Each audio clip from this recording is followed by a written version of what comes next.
Om Swastiastu pemirsa Bali TV, jumpa lagi dengan saya Heni Shanti di acara Bali Now. Dan di sebelah saya sudah bersama seorang penari dan koreografer muda Bali, yaitu Anak Agung Bagus Harjunantara. Apa yang akan kami bahas, apa yang akan kami bincangkan? Langsung saja kita sapa Om Swastiastu. Om Swastiastu. Arjuna. Punapi gatre. Becek-becek. Aduh, selamat datang di Bali Now. Ya, Arjuna seorang penari Bali, seorang koreografer untuk seni tari ya. Kesibukannya apa sih sebelum kita ngobrolin masalah tarian segala macam ya? Kesibukannya Arjuna apa sih? Oke, jadi sekarang kesibukannya tentu saja tetap menari, menjadi penari, jadi tetap menjadi penari wisatawan, apalagi tiang dari Ubud kan tetap menari. Dari Ubud ya? Iya, dari Ubud tetap menari untuk pariwisata dan juga sekarang juga sedang menjadi konten kreator ya. Jadi konten kreator di aplikasi, di sosial media tentunya tidak jauh dari dunia tari, konten kreatornya. Dan sekarang lagi ada project untuk pembuatan film dokumenter mengenai autobiografi, dan lagi ada project untuk pembuatan tari kebesaran salah satu kampus di Bali. Oh, kampus seni? Enggak, kampus. Salah satu kampus swasta. Oke, berarti sudah mulai padat-padat begitu ya acaranya ya. Ya, padahal pandemi baru usai ini, ya. Tapi sepertinya sudah banyak menunggu pekerjaan. Nah, Arjuna ini kan seorang seniman penari. Sebetulnya sejak kapan sih Arjuna mulai menekuni dunia seni tari? Ya, kalau ditanya sejak kapan, jawabannya sejak dalam kandungan sih kayaknya. Kenapa begitu? Ya, karena memang ibu atau mama saya seorang penari, jadi beliau udah ngajak saya menari dari dalam kandungan. Jadi beliau ngajar menari itu dalam kondisi masih hamil. Mungkin dari sana udah mulai ada rangsangan-rangsangan kayak baru keluar nih pasti jadi penari nih gitu mungkin ya mama kan. Akhirnya mungkin baru keluar langsung langsung ngagem ya. langsung nyedet pong gitu. Berarti dari keluarga penari ya? Iya, dari keluarga penari, mama juga seniman tari dan juga di lingkungan juga keluarga seni. Jadi memang dari kecil banget umur 2-3 tahunan ada sesuatu yang unik nih gitu. Jadi baru bangun itu yang dicari pertama adalah kipas sama selendang. Jadi baru bangun langsung nari. Waktu masih kecil kecil banget. Jadi saya punya balita lah. Masih balita. Jadi permainannya yang dilakukan setiap hari adalah menari.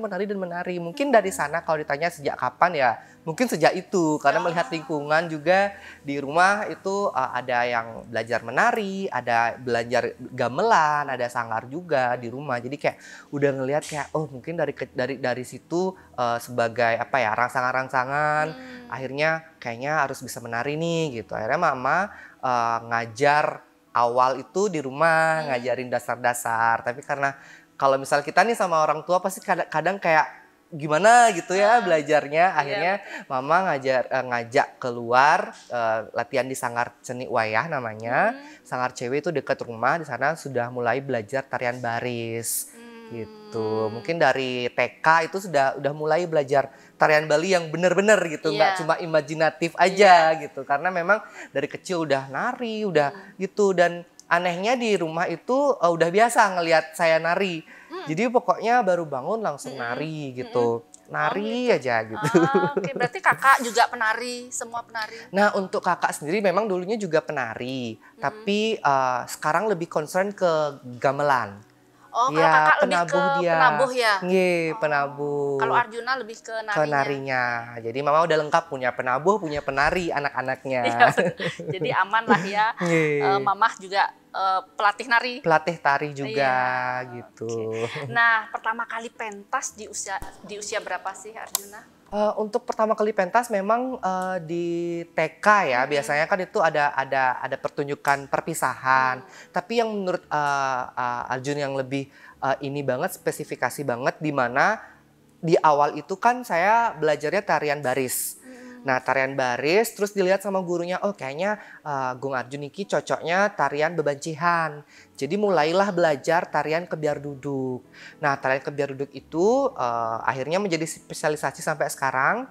Dan pertama kalinya itu pentas itu di kelas 2 atau kelas 3. Umur 8 tahun. Ya, itu sudah ikut pertunjukan seni pariwisata di Bali, di Ubud. Di Ubud. Ya, di Ubud, dan itu juga pertama kalinya materi lomba, pertama kali ikut lomba di kelas 3 SD dengan materi kebiar duduk gitu. Jadi kalau ditanya pentas, memang dari pentas pertama kali pada saat TK itu sendiri, tapi yang lebih benar-benar banget itu di kelas 2 SD dengan tarian kebiar duduk hingga sampai sekarang ini menjadi tarian spesialisasi. Wajib ya. Iya. Wajib. Berarti itu pegangannya Arjuna ya. Iya, menjadi ciri khasnya lah. Iya, pokoknya kalau Arjuna ya itu kebiar duduk. Kebiar duduk. Iya. Berarti lomba-lomba sudah kemana aja kalau ikut-ikut lomba? Nah, dari sana memang makin semangat ikut lomba. Nah, pertama itu lomba kebiar duduk. Itu pertama kalinya ikut lomba dengan para senior-senior. Itu meskipun masih kecil tapi Astungkara bisa pertama kali ikut lomba dapat juara 3 se-Kabupaten Gianyar. Nah, setelah itu mulai ditunjuk oleh Kabupaten Gianyar untuk mengikuti Pesta Kesenian Bali sebagai duta gong kebiar anak-anak. Waktu itu masih lomba, dilombakan antar kabupaten dan meraih juga juara 1. Itu senang banget untuk pertama kalinya ikut lomba di Art Center yang panggung sebesar itu, bisa menjadi juara 1, dan setelah itu mulai aktif banget ikut lomba-lomba dari SD, SMP, SMA, lomba-lomba tari, dan juga mencoba juga ikut lomba-lomba ajang pencarian bakat di TV juga, TV nasional juga. Oke, nanti kita cerita deh pengalaman Arjuna ini saat mengadu mental loh ke nasional ya, dan dikontrak pula ya. Oke. Nah, baik pemirsa, di segmen kedua kita masih akan membahas tentang kegiatan Arjuna. Jangan kemana-mana, tetap di Bali Now. Baik pemirsa, masih bersama Arjuna, seorang penari, koreografer juga, dan kabarnya waktu lalu sempat sibuk juga di G20. Nah, kita akan bahas tentang itu juga. Arjuna, ternyata masih muda tapi kesibukannya luar biasa. Tadi di segmen pertama Arjuna membahas bahwa pernah juga ikut lomba ini ya, pencarian bakat ya di nasional ya. Bisa cerita kepada pemirsa Bali Now tentang pengalamannya, hasilnya seperti apa? Ya, jadi memang untuk pengalaman memang sudah seperti yang dibilang tadi, Tiang juga jadinya seneng untuk ikut lomba. Jadi ikut lomba-lomba di tingkat kabupaten, tingkat provinsi, dan bahkan juga tingkat nasional saya ikutin. Jadi untuk pertama kalinya sebenarnya udah beberapa kali mengikuti ajang pencarian bakat di nasional. Jadi yang pertama kalinya itu adalah mengikuti ajang pencarian bakat Indonesia's Got Talent tahun 2014. Itu pertama kalinya ikut dan bisa lolos menjadi perwakilan Bali ke Jakarta.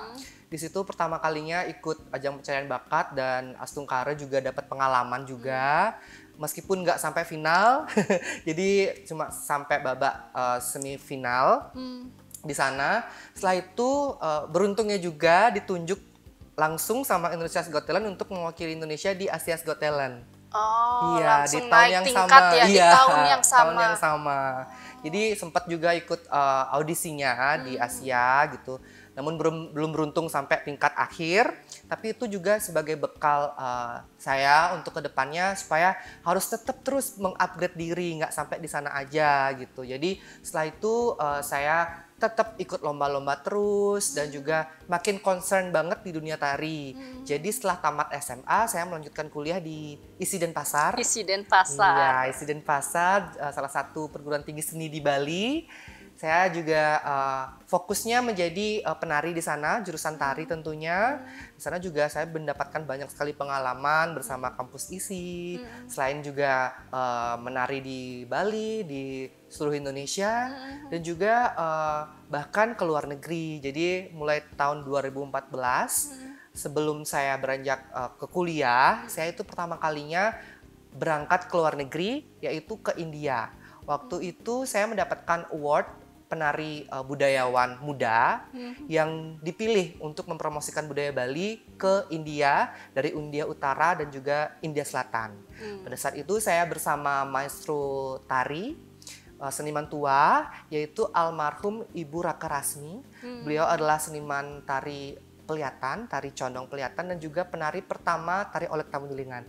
Mungkin sudah tahu tari Olek Tamulingan seperti apa sekarang. Jadi beliau adalah penari pertamanya. Jadi saya sangat bersyukur banget bisa berangkat ke India pertama kalinya membawa nama Bali, nama Indonesia, dan dengan tarian itu Olek Tamulingan. Olek Tamulingan, Kebiar Duduk, dan bahkan saya juga mulai belajar tarian legong. Jadi saya tetap menari lintas gender juga di sana.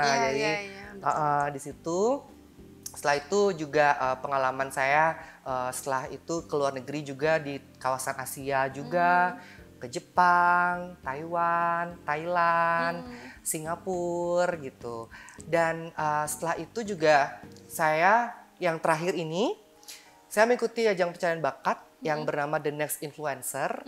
Itu diadakan salah satu stasiun swasta di nasional. Tahun berapa? Tahun 2021. Pas pandemi. Pas pandemi. Nah, itu juga sebenarnya kayak rezeki yang luar biasa, di mana pada saat pandemi memang kita sebagai seorang penari gimana ya, semuanya nggak bisa dilakukan gitu kan. Betul. Semuanya tidak ada panggung soalnya. Tidak ada panggung. Maka dari itu saya berusaha. Dulunya panggung kita di tempat pementasan, tapi kita harus memindahkan panggung itu ke dalam sosial media. Depan kamera. Iya, di depan kamera. Sejak saya itu saya aktif sekali untuk membuat konten-konten tari, konten-konten mengenai dunia seni, dan akhirnya ada yang namanya pemilihan The Next Influencer. Iseng-iseng berhadiah, jadi waktu itu pendaftarannya secara online. Jadi itu saya ikuti dengan seluruh yang mengikuti itu ada dari seluruh Indonesia tentunya, dengan kayaknya kurang lebih ada ribuan yang ikut dan beruntungnya bisa lolos menjadi semifinalis dan juga diberangkatkan ke Jakarta. Itu meskipun COVID, tapi saya tetap produktif pada saat itu. Akhirnya dikirim ke Jakarta mengikuti beberapa karantina. Akhirnya berkat dukungan dari masyarakat Bali, dukungan dari teman-teman, keluarga, semuanya bisa menjadi juara 3 pada saat itu. Wah, luar biasa. 3 besar ya. 3 besar. Dan beruntungnya juga pada saat itu akhirnya saya dikontrak langsung untuk tinggal di sana selama setahun. Salah satu PH atau televisi? Salah satu manajemen. Oh iya. Salah satu manajemen artis. Yang lagi sedang besar, yang sedang besar. Ini ya sekarang ya, yang sedang terkenal. Naik daun. Iya, lagi naik daun, beruntung banget. Jadi di sana saya memiliki pengalaman 1 tahun di sana untuk dikontrak, dan tapi meskipun saya sudah menurut saya di sana fokusnya menjadi entertainer, tapi tetap saya tidak akan meninggalkan saya sebagai seorang penari. Di sela-sela waktu saya juga menyempatkan diri untuk mengajar tari di sana. Untuk siapa? Dan ternyata teman-teman di Jakarta tahu saya di Jakarta dan dikontak. Ayo mau dong belajar gitu, belajar nari langsung. Dan juga pada saat itu juga dikontak langsung sama Kak Ivan Gunawan untuk membantu persiapan Miss-nya. Jadi Kak Ivan punya Miss-nya, Miss Grand ya. Jadi pada saat itu saya disuruh untuk membantu persiapan Miss. Ada 3 Miss yang dikirim ke internasional untuk belajar tarian Bali gitu. Jadi saya juga melatih anak-anaknya, Miss-nya itu selama 2 bulan untuk persiapan ke luar negeri, ke tingkat internasional. Jadi mau nggak mau, meskipun ada dimanapun, di Jakarta, di Bali, kita sebagai generasi muda emang harus tetap ingat sama budaya gitu. Jadi harus tetap saya belajar nari, mengajar nari, menyebarkan budaya-budaya yang kita miliki seperti itu. Berarti tetap membawa misi budaya ya ke nasional. Ke nasional. Gitu. Berarti katakanlah Arjuna sudah sukses ya, sudah sukses. Astungkara. Iya, sudah sukses.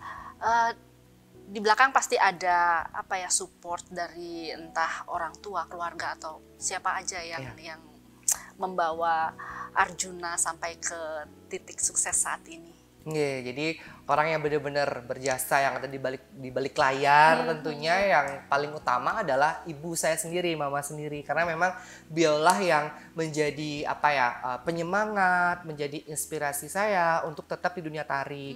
Karena memang dulunya sempat down sih. Jadi kan ada suka dukanya. Tadi sudah saya sebutkan banyak sekali sukanya kalau jadi penari itu bisa ke luar negeri, bisa ke nasional. Tapi memang dukanya memang sebelum ada di titik ini pasti banyak sekali kerikil-kerikil yang harus dilalui gitu. Betul. Jadi dulu pada saat masih SD, masih kecil, itu memang dukanya saya adalah salah satu orang yang kena bulian gitu.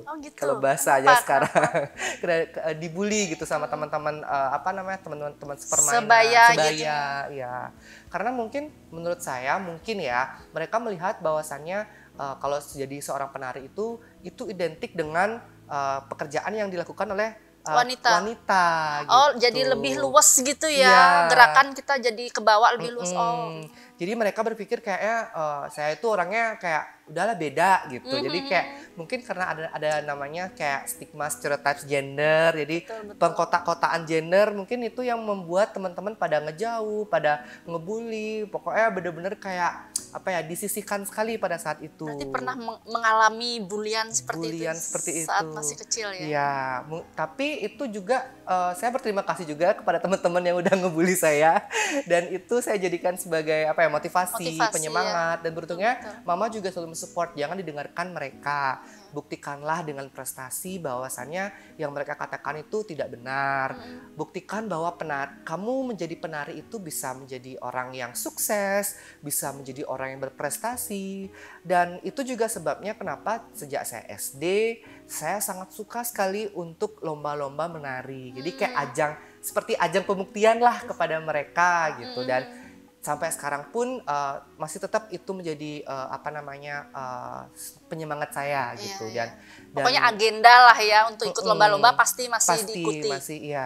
Karena memang disupport penuh sama mama, kedua orang tua, apalagi keluarga yang sangat-sangat mensupport kegiatan. Berarti di balik kesuksesan Arjuna ternyata keluarga sangat menjadi penyemangat background di belakang, gitu, sandaran undercovernya gitu. Jadi masih ada mentor untuk saat ini apa? Nah, untuk saat ini memang mentor ya tetap mama sendiri. Ya, tapi saya juga belajar sama maestro-maestro tari di Bali. Jadi yang pertama itu yang saya sebutkan tadi, yang saya ajak ke luar negeri, itu salah satu guru saya, itu almarhum Ibu Raka Rasmi.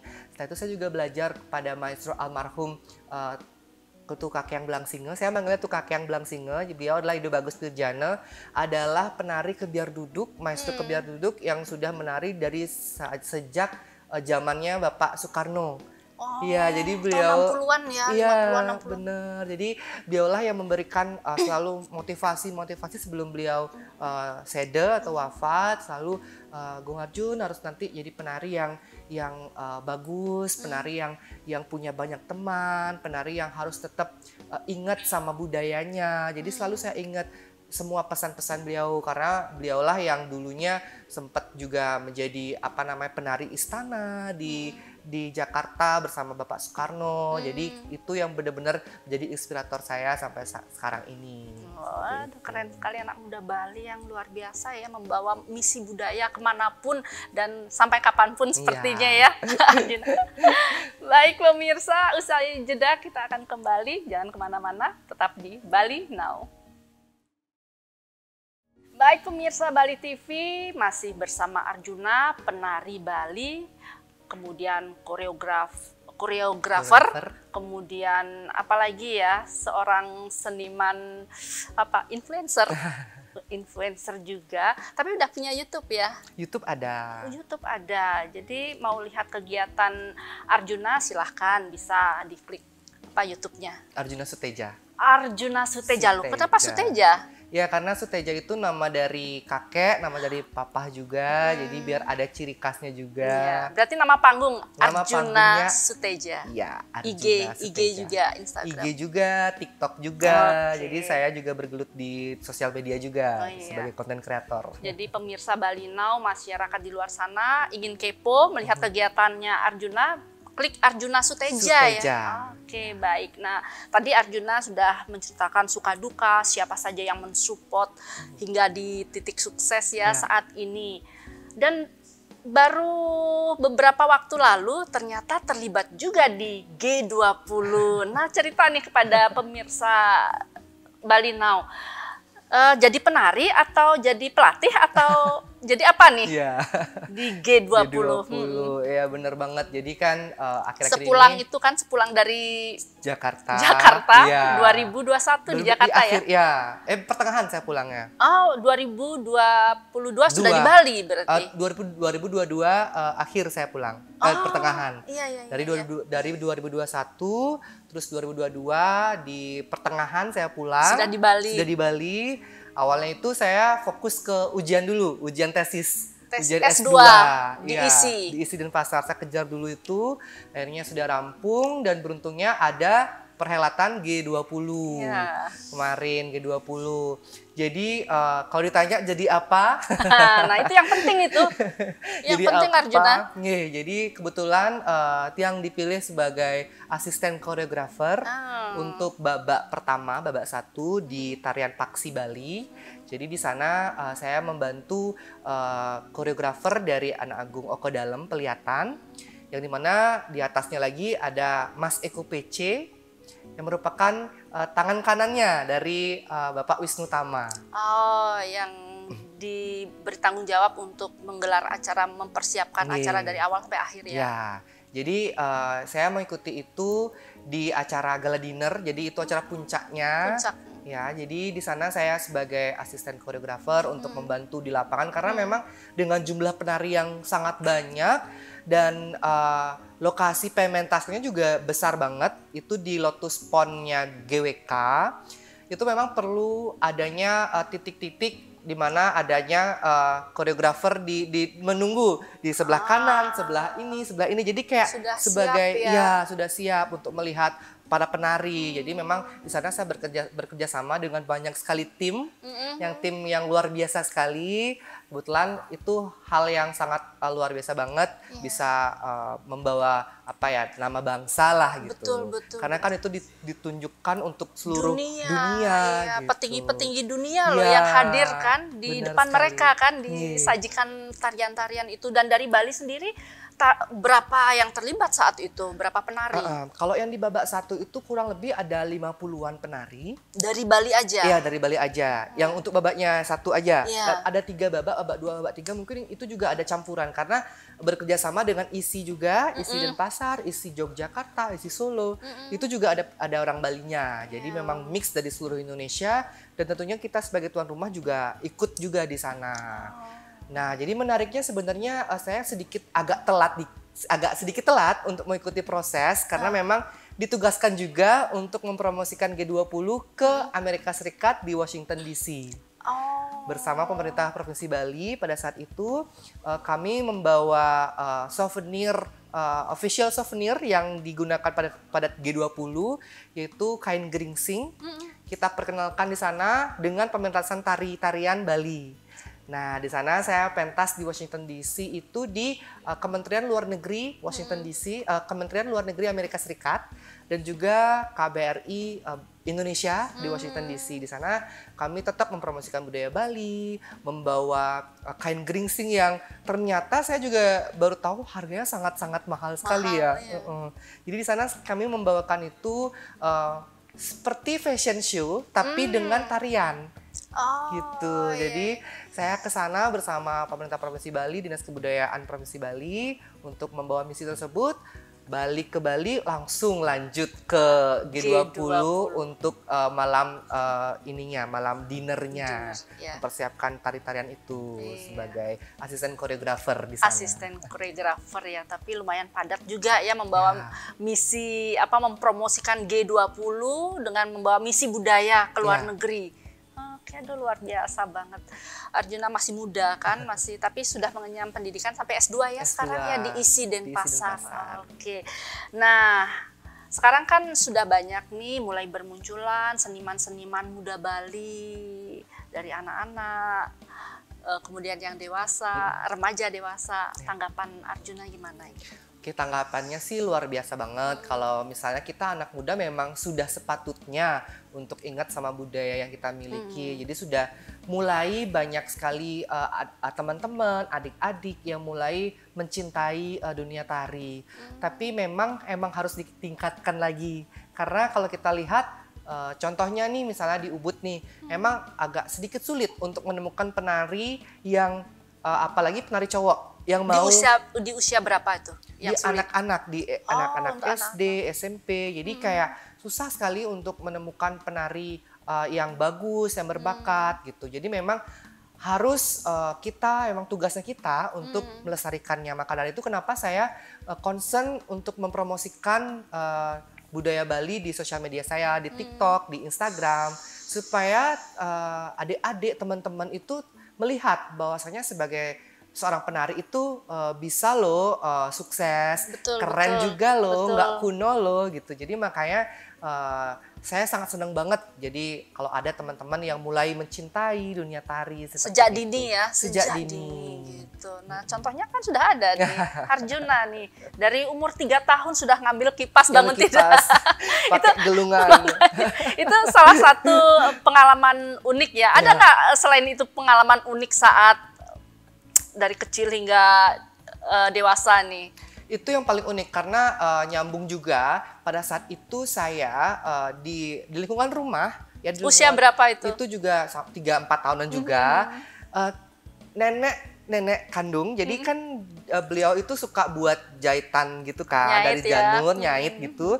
Terus dilihatlah, oh Gong Arjun ini suka banget nari, dia sendiri berimajinasi. Akhirnya beliau membuatkan gelungan hiasan kepala dari janur, dan itu selalu saya ingat sampai sekarang. Pada saat itu saya selalu berimajinasi, saya pakai kostum lengkap nih, saya suatu saat bisa menjadi penari nih gitu. Jadi itu benar-benar kayak unik banget sih gitu. Jadi benar dari kecil sudah berimajinasi menjadi penari. Iya.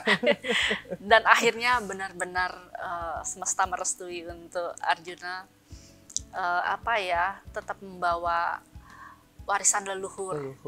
Untuk juga mungkin buat adik-adik di luar sana yang ingin menjadi penari, sudah ada nih contohnya Kak Arjuna. Jadi menjadi seorang penari itu pasti sukses ya.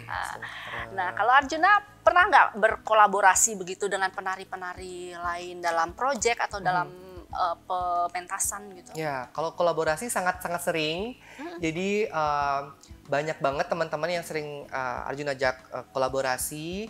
Dan kemarin juga pada saat COVID, Arjun juga berkolaborasi bersama Laras, Pratnya Larasari, bersama Sri Wiryanti. Kita membentuk yang namanya Rangkis Entertainment. Jadi di sana kita berkolaborasi, kita membuat konten-konten tari di YouTube dan juga sosial media lainnya. Berkolaborasi buat karya-karya baru. Dan kemarin juga sempat berkolaborasi bersama Alfie Ref. Alfie Ref salah satu yang membuat Wonderland Indonesia. Jadi kemarin sebelum Wonderland itu berlangsung, ada yang namanya salah satu project yang namanya Beauty of Bali. Pada saat itu Alfie Ref datang ke Ubud melihat situasi Bali yang sangat-sangat menyedihkan pada saat COVID-19 itu.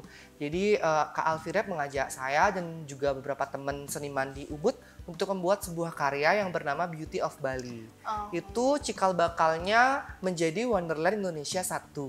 Setelah itu juga mengikuti Wonderland Indonesia 1 dan juga kemarin baru rilis yang Wonderland 2 gitu. Jadi memang saya juga sangat senang banget untuk berkolaborasi bersama teman-teman seniman, pemusik seperti Kak Alfie Ref itu sendiri gitu. Karena memang kita sebagai seniman pasti kita tidak bisa berdiri sendiri. Iya, harus membuka diri ya untuk berkolaborasi ya.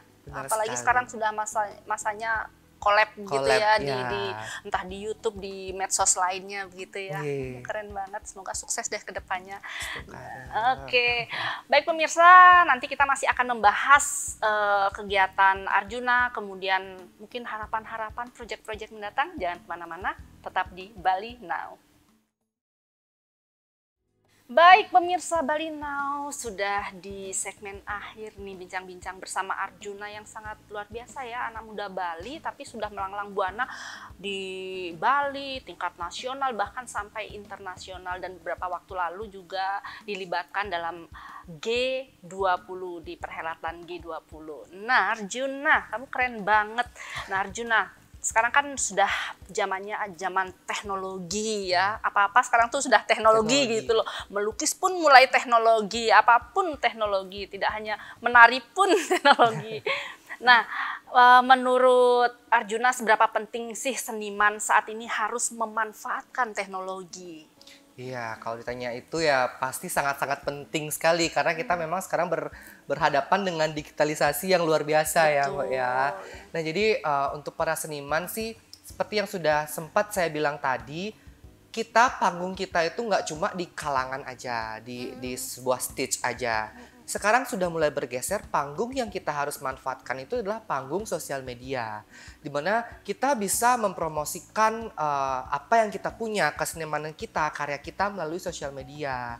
Seperti itu. Jadi sangat-sangat penting untuk para seniman, para penari, para penabuh untuk memanfaatkan seni dalam digitalisasi tersebut gitu. Karena saya sendiri juga sudah melakukannya gitu loh Mbak. Jadi sempat mengupload konten-konten juga mengenai dunia tari, dan juga itu bisa membawa kita ke next level gitu, bisa naik nggak sampai di titik itu aja, tapi kita bisa dikenal oleh dunia. Karena sekarang kan kita dengan melihat HP aja udah bisa tahu di mana-mana gitu. Betul, kan. Betul. Jadi ya memang sangat-sangat penting sekali para seniman memanfaatkan teknologi yang ada seperti sekarang ini. Yang penting tahu apa yang akan diunggah dalam apa yang akan diperkenalkan, apa yang akan disampaikan gitu. Sesuatu yang unik pasti akan cepat. Unik tapi memang apalagi membawa misi budaya ya, itu luar biasa. Jadi memperkenalkan seni budaya kita ke mata dunia begitu melalui teknologi. Oke. Nah, mungkin ada pesan-pesan dari Arjuna yang akan dibagikan kepada seniman-seniman muda Bali, khususnya mungkin di seni tari, tabuh, atau yang memang ada kaitannya? Untuk kesan pesan untuk teman-teman semuanya, para seniman atau mungkin di awal mungkin yang belum pengen menjadi seniman, belum tahu. Jadi teman-teman yang generasi muda nih tentunya saya berharap semoga teman-teman semuanya, adik-adik, teman sebaya itu ingat sama seni budaya kita miliki. Yang pertama kita harus mengingat, mengenal, mempelajarinya, dan akhirnya kita menjadi seorang seniman. Nah untuk juga teman-teman para seniman, pesan saya adalah jangan pernah untuk jangan pernah untuk malu untuk berkarya. Jadi kita seniman itu harus tetap selalu berkarya, tidak hanya berkarya dalam dalam dunia stage yang panggung seperti biasanya, tapi kita juga harus berusaha untuk berkarya di panggung yang digital seperti ada sosial media. Jadi tetap berkarya. Intinya untuk para seniman tetap berkarya, dan berkarya. Iya, sampai kapanpun. Sampai menutup mata. Nah. Oke, nah mungkin ada proyek-proyek kedepannya apa saja? Beberapa proyek mungkin, Arjuna? Beberapa proyek tadi sudah disebutkan di depan. Ya, satu proyek itu. Mungkin ada lagi nih proyek yang luar biasa nih kedepannya. Ya, pokoknya intinya ada proyek mengenai proyek mengenai dunia tari, tidak jauh dari dunia tari tentunya. Dan ada harapan sih ke depannya, semoga nanti ke depannya saya bisa mempunyai yang namanya sebuah panggung. Jadi cita-cita saya pengen punya panggung, pengen punya tempat latihan atau studio tari. Karena memang kita para seniman kayak kita itu memang sulit banget di mana sih kita bisa latihan nari gitu. Karena saya juga punya pengalaman dulu kita latihan di salah satu gedung di Bali, dan itu saya latihan di sana, jadi kayak diusir sama satpam, nggak boleh latihan di sana. Jadi kayak bingung gitu. Orang kita seniman pasti harus punya tempat untuk berkreativitas gitu.